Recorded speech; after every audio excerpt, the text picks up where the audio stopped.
Capítulo 6. As Intermitências da Morte, por José Saramago. Nem tudo foi tão sórdido neste país em que não se morre como acabou de ser relatado. Nem todas as parcelas de uma sociedade dividida entre a esperança de viver sempre e o temor de não morrer nunca conseguiu a voraz máfia cravar as suas garras aduncas, rompendo almas, submetendo corpos, empurcalhando o pouco que ainda restava dos bons princípios de antanho, quando um subscrito que trouxe dentro algo que cheirasse a suborno era no mesmo instante devolvido à procedência, levando uma resposta firme e clara, algo assim como: compre brinquedos para os seus filhos com esse dinheiro, ou deve ter se equivocado no destinatário. A dignidade era tão uma forma de altivez ao alcance de todas as classes. Apesar de tudo, apesar dos falsos suicidas e dos sujos negócios da fronteira, o espírito daqui continuava a pairar sobre as águas, não as do mar-oceano, que se banhava outras terras longe, mas sobre os lagos e os rios, sobre as ribeiras e os regatos, nos charcos que a chuva deixava ao passar, no luminoso fundo dos poços, que é onde melhor se percebe a altura a que está o céu, e por mais extraordinário que pareça, também sobre a superfície tranquila dos aquários. Precisamente foi quando, distraído, olhava o peixe vermelho que viera boquejar a tona da água, e quando se perguntava, já menos distraído, desde há quanto tempo é que não a renovava. Bem sabia o que queria dizer o peixe, quando uma vez e outra subia a romper a legaldíssima película em que a água se confunde com o ar.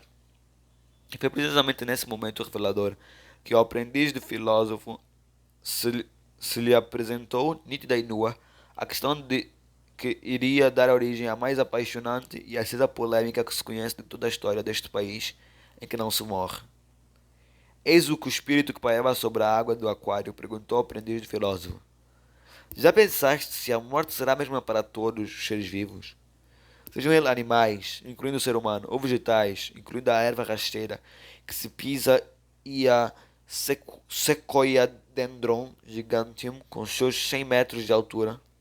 Será a mesma morte que mata um homem que sabe que vai morrer e um cavalo que nunca o saberá? Que tornou a perguntar: em que momento morreu o bicho da seda depois de se ter fechado no casulo e posto a tranca à porta? Como foi possível ter nascido a vida de uma morte da outra?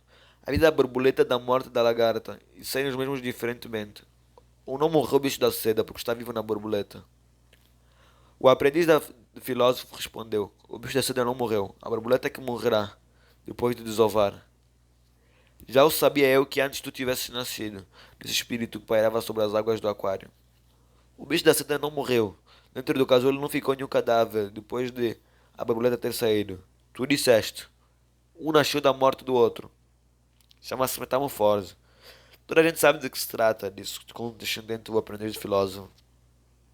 Esta é uma palavra que soa bem, cheia de promessas e certezas. Dizes metamorfose e segues adiante.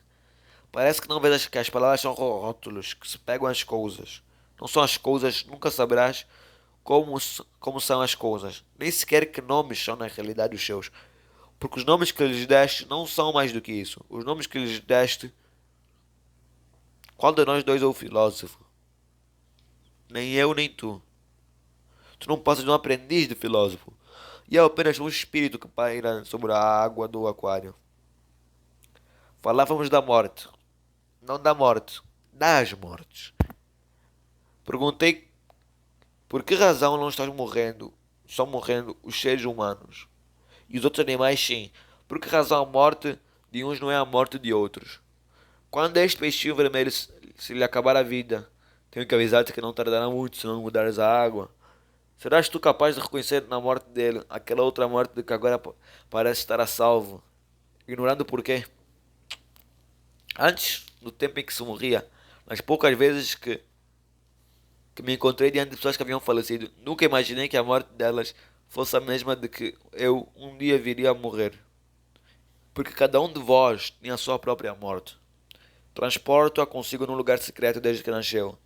Ela pertence-te, tu pertences-lhe. E os animais e os vegetais, suponho que com eles se passará o mesmo, cada qual com a sua morte. Assim é. Então as mortes são muitas, tantas como os seres vivos que existiram, e existem e existirão. De certo modo, sim. Estás a contradizer-te, exclamou o aprendiz filósofo. As mortes de cada um são mortes, por assim dizer, de vida limitada, subalternas. Morrem com aquele a quem mataram, mas acima delas haverá outra morte maior, aquela que se ocupa do conjunto dos seres humanos, desde o alvorecer da espécie. Há, portanto, uma hierarquia. Suponho que, sim, e para os animais, desde o mais elementar protozoário à baleia azul. Também. Para os vegetais, desde o bacteriófito à sequoia gigante. Esta citada antes em latim por causa do tamanho. Tanto quanto creio saber, o mesmo se passa com todos eles. Isto é, cada um com a sua morte própria, pessoalmente intransmissível. Sim. E depois, mais duas mortes gerais. Uma para cada reino de natureza. Exato. E acaba-se aí a distribuição hierárquica das competências delegadas por Thanatos? Perguntou o aprendiz do filósofo. Até onde a minha imaginação consegue chegar, ainda vejo uma outra morte. A última. A suprema. Qual? Aquela que haverá de destruir o universo. Essa que realmente merece o nome de morte. Embora quando isso suceder, já não se encontre ninguém aí para pronunciá-lo. O resto do que temos estado a falar não passa de pormenores ínfimos, de significâncias. Portanto, a morte não é única, concluiu desnecessariamente o aprendiz de filósofo. É o que já estou cansado de te explicar. Quer dizer, uma morte, aquela que era nossa, suspendeu a atividade. As outras, as dos animais e dos vegetais, continuam a operar, são independentes, cada uma trabalhando no seu setor. Já estás convencido? Sim.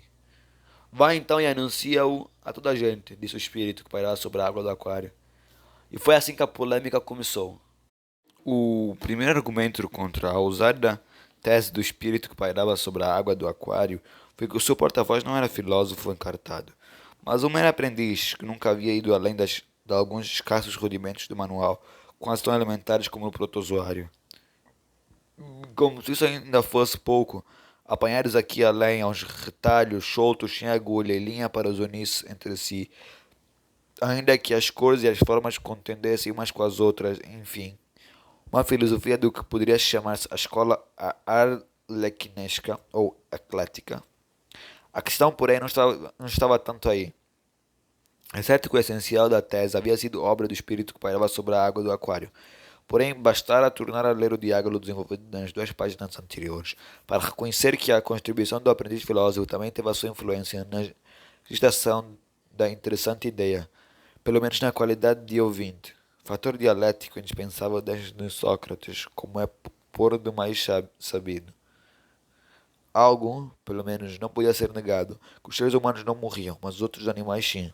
Quanto aos vegetais, qualquer pessoa, mesmo sem saber nada de botânica, reconheceria sem dificuldade que, tal como antes nasciam, verdavam, mais adiante murchavam, logo secavam, e se essa fase final, com podridão ou sem ela, não se lhe deveria chamar morrer. Então, que viesse alguém que o explicasse melhor. Que as pessoas daqui não estejam a morrer, mas todos os outros seres vivos sim. Dizem alguns objetores. Só há que vê-lo como demonstração de que o normal ainda não se retirou de todo do mundo, e o normal, escusado seria dizê-lo, é pura e simplesmente morrer quando nos chegou a hora. Morrer e não pôr-se a discutir se a morte já era nossa desde nascença, ou se apenas ia passar por ali e lhe deu para reparar em nós. Nos restantes países continua a morrer-se, e não parece que os seus habitantes sejam mais infelizes por isso. Ao princípio, como é natural, houve invejas, houve conspirações, deu-se um ao outro caso de tentativa de espionagem científica para descobrir como o havíamos conseguido. Mas à vista dos problemas que desde então nos caíram em cima, cremos que o sentimento da generalidade da população desse país se poderá traduzir por estas palavras, do que nos livramos. A igreja, como não podia deixar de ser, saiu à arena do debate, montada no cavalo da batalha do costume, isto é, os desígnios de Deus são o que sempre foram, inescrutáveis, o que em termos correntes e algo manchados de impiedade verbal significa que nos é permitido espreitar pela frincha da porta do céu para ver quase o que se passa lá dentro. Dizia também a igreja que a suspensão temporal e mais ou menos duradoura de causas e efeitos naturais não era propriamente uma novidade. Bastaria recordar os ínfimos milagres que Deus havia permitido se fizessem nos últimos 20 séculos. E a única diferença do que se passa agora está na amplitude do prodígio, pois que o que antes tocava de preferência o indivíduo pela graça da sua fé pessoal, foi substituído por uma atenção global, não personalizada, um país inteiro, por assim dizer, possuidor do elixir da imortalidade. E não somente os crentes, que, como é lógico, esperam ser em especial distinguidos, mas também os ateus, os agnósticos, os etéricos, os relapsos, os incréus de toda a espécie, os afeiçoados a outras religiões, os bons, os maus, os piores, os virtuosos, os mafiosos, os verdugos e as vítimas, os policiais e os ladrões, os assassinos e os dadores de sangue, os loucos e os sãos de juízo, todos, sem exceção, eram ao mesmo tempo as testemunhas e os beneficiários do mais alto prodígio alguma vez observado na história dos milagres, a vida eterna de um corpo eternamente unido à eterna vida da alma. A hierarquia católica, de bispo para cima, não achou nenhuma graça estes xistos místicos de algum dos seus quadros médicos sedentes de maravilhas, e fê-lo saber por meio de uma muito firme mensagem aos fiéis, na qual, além da inevitável referência aos impenetráveis desígnios de Deus, existia na ideia de que já havia sido expressa, de improviso pelo cardeal, logo às primeiras horas da crise, na conversação telefônica que tivera com o primeiro-ministro, quando, imaginando-se Papa, enrugando a Deus que lhe perdoasse estulta presunção, tinha proposto a imediata promoção de uma nova tese, a morte adiada, fiando-se nas tantas vezes louvada sabedoria do tempo, aquela que nos diz que sempre haverá uma manhã qualquer para resolver os problemas que hoje pareceriam não ter solução. Em carta ao diretor do seu jornal preferido, o leitor declarava-se disposto a aceitar a ideia de que a morte havia decidido adiar-se a si mesma, mas solicitava com todo o respeito que lhe dissessem como o tinha sabido a igreja, e se realmente estava tão bem informada, então também deveria saber quanto tempo iria durar o adiamento. Em nota de redação, o jornal recordou ao leitor que se tratava somente de uma proposta de ação, aliás, não levada à prática até agora. O que querá dizer assim, concluía, que a igreja sabe tanto do assunto como nós, isto é, nada. Nesta altura, alguém escreveu um artigo a reclamar que o debate regressasse à questão que lhe havia dado origem, ou seja, se sim ou não a morte era uma ou várias, se era singular morte ou plural mortes, e aproveitando que estou com a mão na pluma, denunciar que a igreja, com essas suas ambições ambíguas, o que pretende é ganhar tempo sem se comprometer. Por isso só se pôs, como é seu costume, a encarar a perna à rã, a dar uma no cravo e outra na ferradura. A primeira destas expressões populares causou perplexidade entre os jornalistas, que nunca tal tinham lido ou ouvido em toda a sua vida. No entanto, perante o enigma espivitados por um saudável afã de competição profissional, deitaram das estantes abaixo os dicionários com que algumas vezes se ajudavam a hora de escrever os seus artigos e notícias, e lançaram-se à descoberta do que estaria ali a fazer aquele batráquio. Nada encontraram, ou melhor, sim, encontraram a rã, encontraram a perna, encontraram o verbo encanar, mas o que não conseguiram foi tocar no sentido profundo que as três palavras juntas, por força, haveriam de ter. Até que alguém se lembrou de chamar um velho porteiro que viera de província há muitos anos e de quem todos se riam, porque depois de tanto tempo a viver na cidade, ainda falava como se tivesse a lareira a contar histórias aos netos. Perguntaram-lhe se conhecia a frase e ele respondeu que sim. Sim, senhor, conhecia. Perguntaram-lhe se sabia o que significava e ele respondeu que sim, senhor, sabia. Então explique lá, disse o chefe da redação. Encanar, meus senhores, é por talas em ossos partidos. Até isso sabemos nós. O que queremos é que nos diga que tem isso a ver com a rã. Tem tudo. Ninguém consegue pôr talas numa rã. Por quê? Porque ela nunca está quieta com a perna. Isso quer dizer que é inútil tentar, ela não deixa. Mas não deve ser isso que está na frase do leitor. Também se usa quando levamos demasiado tempo a terminar um trabalho e se o fazemos de propósito. Então estamos a empatar. Então estamos a encarar a perna encanar a perna rã. Logo, a igreja está a empatar, a encanar a perna rã. Sim, senhor. Logo, o leitor que escreveu tem toda a razão. Acho que sim. Eu só estou a aguardar a entrada da porta. Ajudou-nos muito. Não querem que ele explique a outra frase? Qual? A do cravo e da ferradura? Não, essa conhecemos lá nós. Praticámos lá todos os dias. A polêmica sobre a morte e as mortes, tão bem iniciada pelo espírito que paira sobre a água do aquário e pelo aprendiz de filósofo, acabaria em comédia ou em farsa se não tivesse aparecido o artigo do economista. Embora o cálculo actuarial, com ele próprio reconhecia, não fosse sua especialidade profissional, considerava-se suficientemente conhecedor da matéria para vir a público perguntar com que dinheiro o país, dentro dos 20 anos mais ponto, menos vírgula, pensava poder pagar as pensões aos milhões de pessoas que se encontrariam em situações reformados por invalidez permanente, que assim iriam continuar por todos os séculos e séculos, a quais outros milhões se viriam a reunir implacavelmente, tanto fazendo que a progressão seja aritmética ou geométrica. De qualquer maneira, sempre teremos garantida a catástrofe. Será a confusão, a balbúrdia, a bancarrota do Estado. Salve-se quem puder, e ninguém se salvará. Perante este quadro aterrador, não tiveram outro remédio os metafísicos que meter a viola no saco. Não teve outro recurso à igreja que regressará cansada, miçanga dos seus rosários e continuar esperada da consumação dos tempos. Essa que, segundo as suas escatológicas visões, resolverá tudo isto de uma vez. Efetivamente, voltando às inquietantes razões do economista. Os cálculos eram muito fáceis de fazer. Se não vejamos, se temos um tanto de população ativa que desconta para a segurança social, se temos um tanto de população não ativa que se encontra em situação de reforma, seja por velhice, seja por invalidez, e portanto cobra de outras suas pensões, estando ativa em constante diminuição em relação à inativa, e esta em crescimento contínuo absoluto, não se compreende que ninguém se tenha logo apercebido de que o desaparecimento da morte, parecendo o auge, o acme, a suprema felicidade, não era afinal uma boa coisa. Foi preciso que os filósofos e outros abstratos andassem já meio perdidos na floresta das suas próprias elucubrações sobre o quase e o zero, que é a maneira pelo menos de dizer o ser e o nada, para que o senso comum se apresentasse prosaicamente, de papel e lápis em punho, a demonstrar por A mais B mais C que havia questões muito mais urgentes em que pensar. Como seria de prever, conhecendo-se os lados escuros da natureza humana, a partir do dia em que saiu a público o alarmante artigo do Economista, a atitude da população saudável para com os padecentes terminais começou a modificar-se para pior.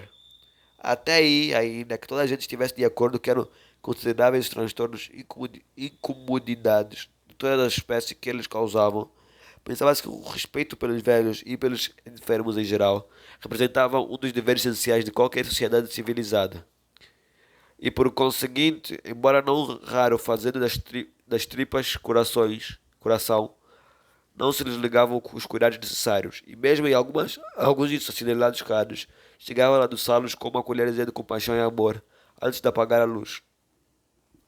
É certo que também existem, como demasiado bem sabemos, aquelas desalmadas famílias que, deixando-se levar pela sua incurável desumanidade, chegaram ao extremo de contratar os serviços da máfia para se fazerem dos misérios despojos humanos que agonizavam interminavelmente entre dois lençóis empapados de suor e manchados pelas excreções naturais.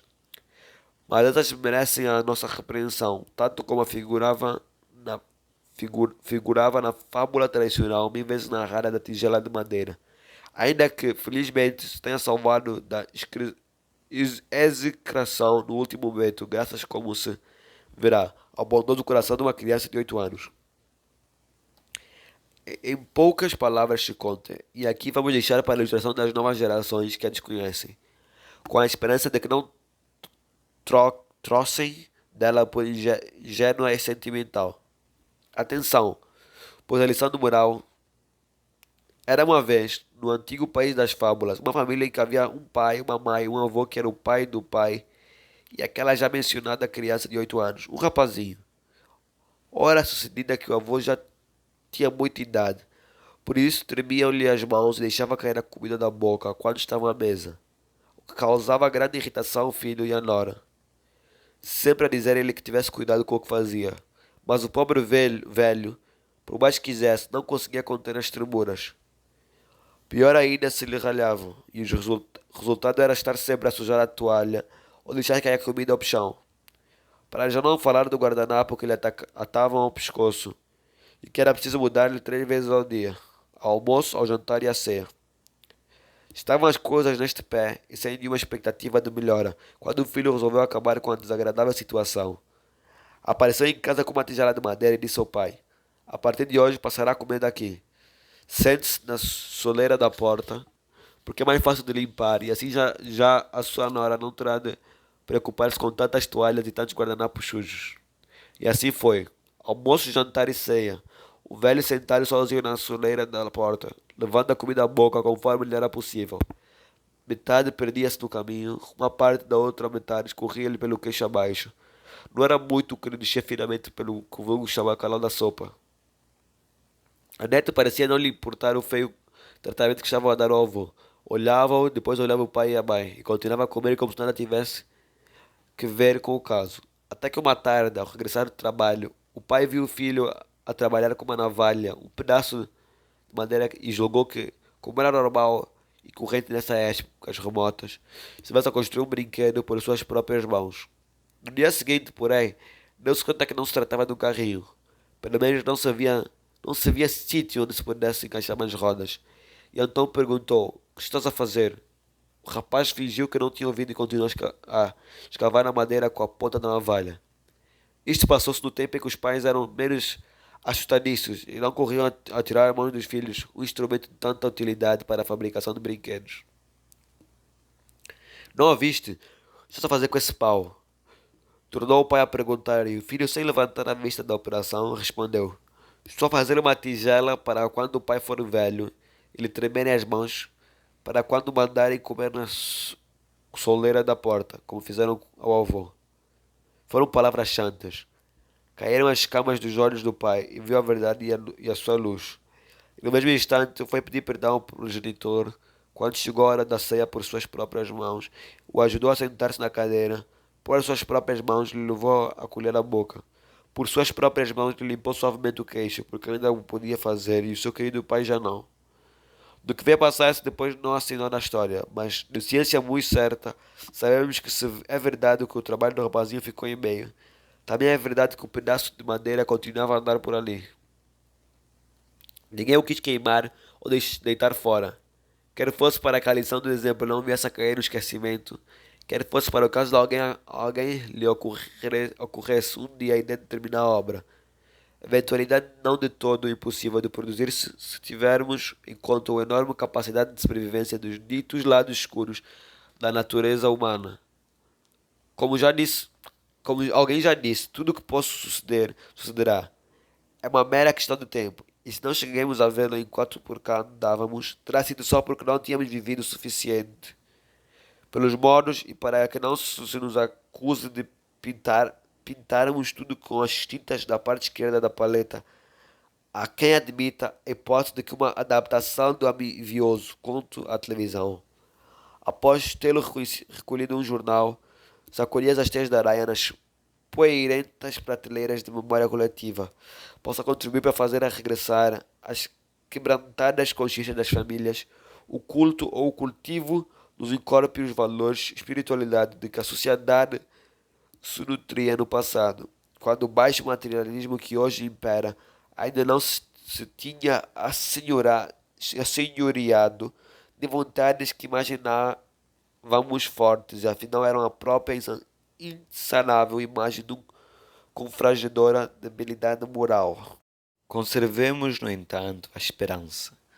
No momento em que aquela criança aparecer no ecrã, estejamos certos de que metade da população do país correrá a buscar o lençol para enxugar as lágrimas, e outra metade, talvez, de um temperamento estoico, irá deixar correr pela cara abaixo, em silêncio, para que melhor possa observar-se como remorso pelo mal feito ou consentido não é sempre uma palavra vã.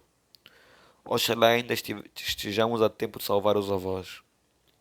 Inesperadamente, com uma deplorável falta de sentido de oportunidade, os republicanos decidiram aproveitar a delicada ocasião para fazerem ouvir a sua voz.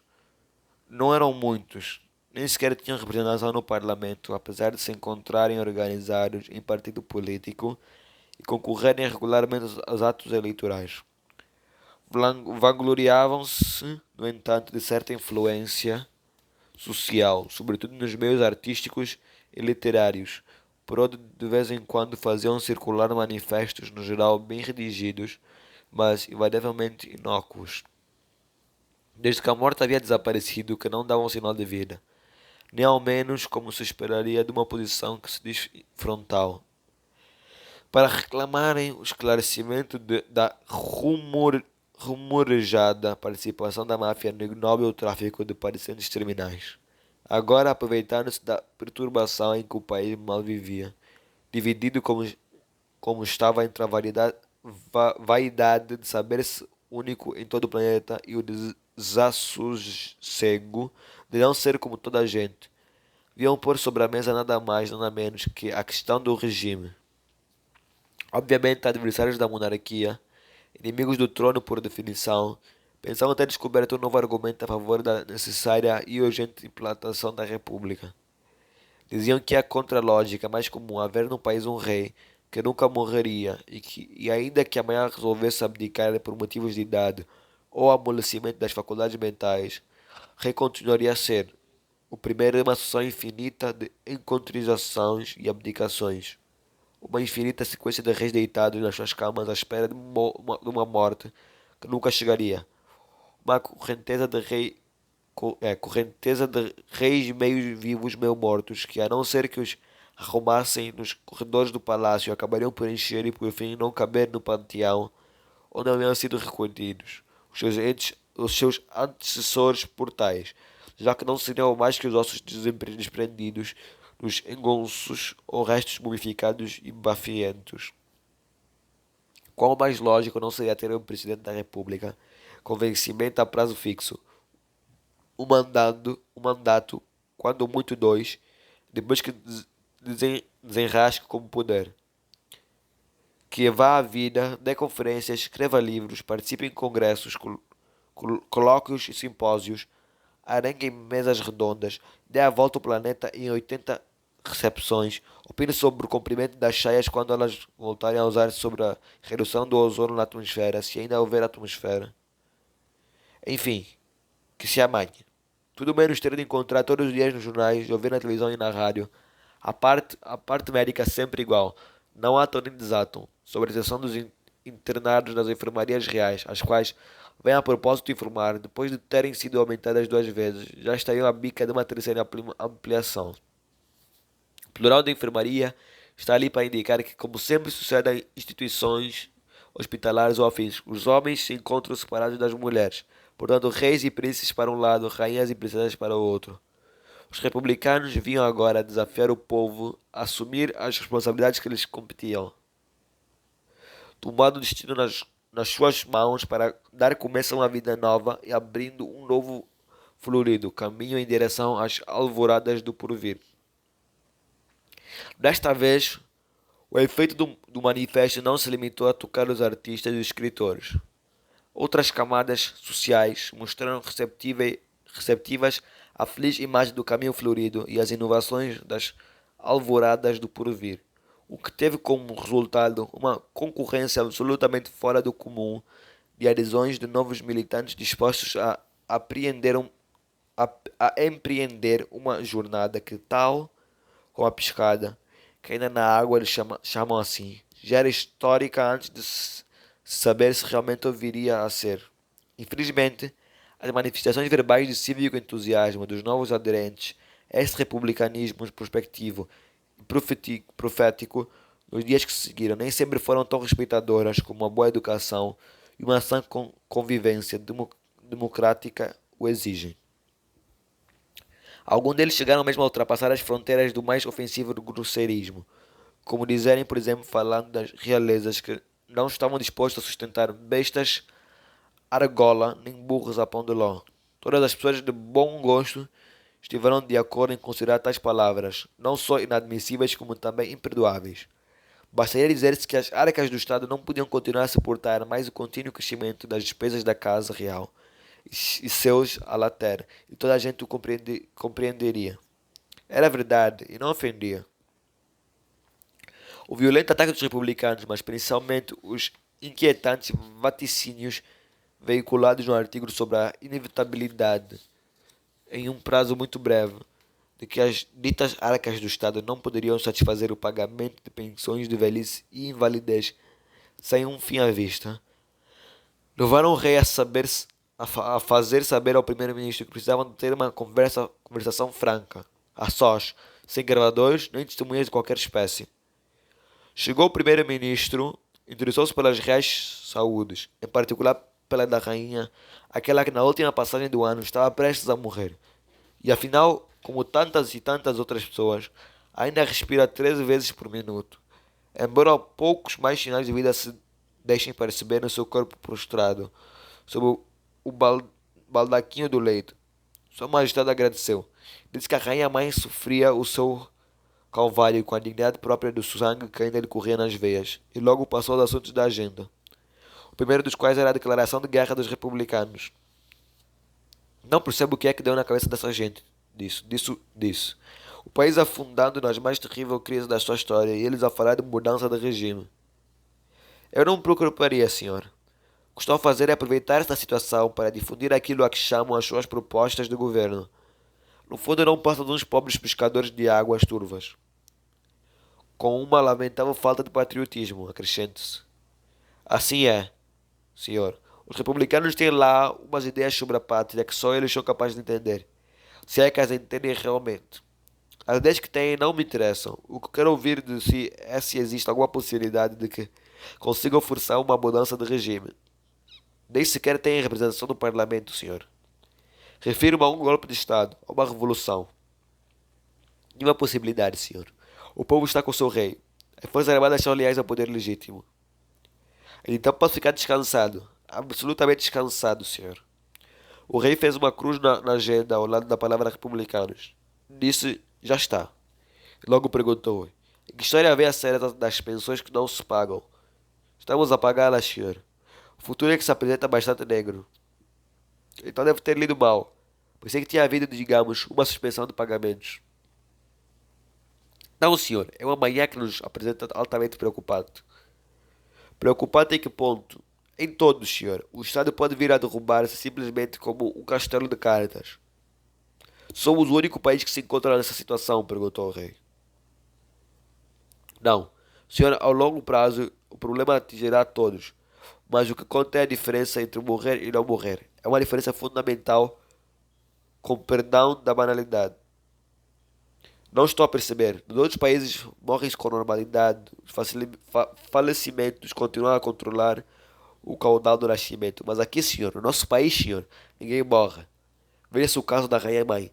Parecia que se finava, e afinal aí a temos. Felizmente, quero dizer.